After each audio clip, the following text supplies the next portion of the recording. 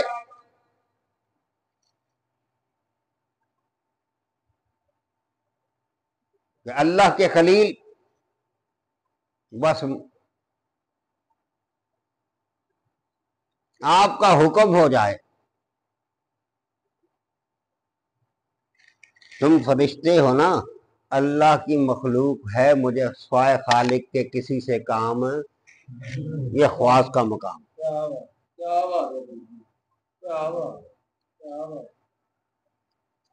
یہ خواص کا مقام ہے۔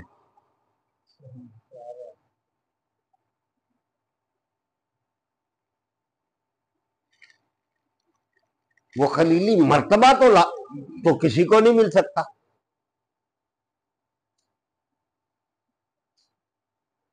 اب ہم ان کو ویسے یا اس کو کسی پیرائے میں سمجھ کر ایسا کرنے کی کوشش کریں گے تو کئی جگہ پہ مار کھا جائیں گے، لہذا بہتر یہی ہے کہ ہم سنت مصطفیٰ کو اپنا لیں، ہاتھ اٹھا کے دعا مانگے۔ اچھا، یہاں ایک مسئلہ یہ ذہن میں آ گیا، ایک مسئلہ ذہن میں آ گیا، میں نے بعض حضرات کو دیکھا ایسے دعا مانگتے،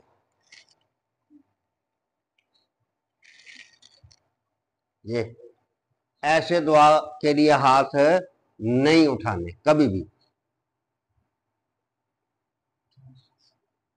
یہ یا اتنا اکال ایسا بعض بغل کی سفیدی تک، یہ یا یہ ایسے ہاتھ اٹھانا، ایسے ہاتھ باندھ کے دعا مانگنا، یہ علماء نے اس سے منع فرمایا، اس میں مشابہت ہے ہندو، عیسائی اور دیگر مذاہب۔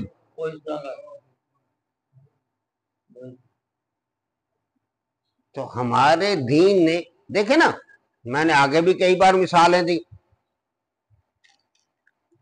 میں نے آگے بھی کئی بار ایسی مثالیں دی کہ آقا علیہ الصلوۃ والسلام نے کسی کی کوئی چیز بھی پسند اگر سمجھ میں آیا تو آقا علیہ الصلوۃ والسلام نے نہ یہود کی مشابہت اختیار کی کسی معاملے میں اور نہ نصارہ کی۔ ہم تو اپنی وضع قطع میں ہی ان کو اختیار کرنے کی کوشش کرتے ہیں نا، لیکن میرے نبی کے عمل کو دیکھو، یہودی وہ ٹوپیاں پہنتے تھے، ابھی بھی ان کے سر پہ وہ، عیسائی پگڑیاں باندھتے تھے، صرف پگڑی۔ آقا علیہ الصلوۃ والسلام نے ارشاد فرمایا نہ ان کی مشابہت اختیار کرنی ہے نہ ان کی کرنی ہے، بلکہ ٹوپی پر پگڑی باندھ۔ اب سمجھ آ گئی نا، اس معاملے میں بھی دوسرے وہ 10 کا محرم کا روزہ، یوم عاشور کا روزہ رکھتے تھے،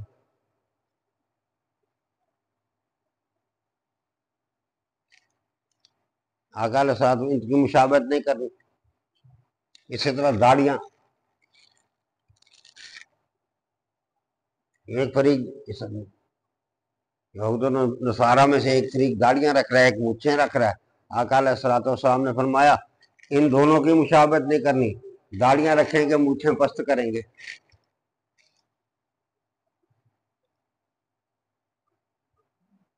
اب سمجھ میں آئی نا؟ تو دعا مانگنے کے لیے یہ تو ضمن چلو ایک تربیت، چونکہ تربیت ہی ہے، ہم یہاں اس محفل میں صرف تربیت کے لیے بیٹھے ہیں نا، نہ کہ صرف وہ 4 ضربیں اللہ اللہ کی لگائیں اور لنگر پانی کھائے اور چلے گئے۔ تربیت کے لیے بیٹھے ہیں نا، تو یہ چھوٹی چھوٹی ہر محفل میں کوشش یہ ہوتی ہے کوئی ایک آدھ چیز بیان کی جائے جو انسان کے دماغ میں، اگر لمبی لمبی باتیں کریں گے تو جیسے ہمارے دور حاضرہ کے خطباء اور اس محفل میں کوئی فرق تو نہ ہوا،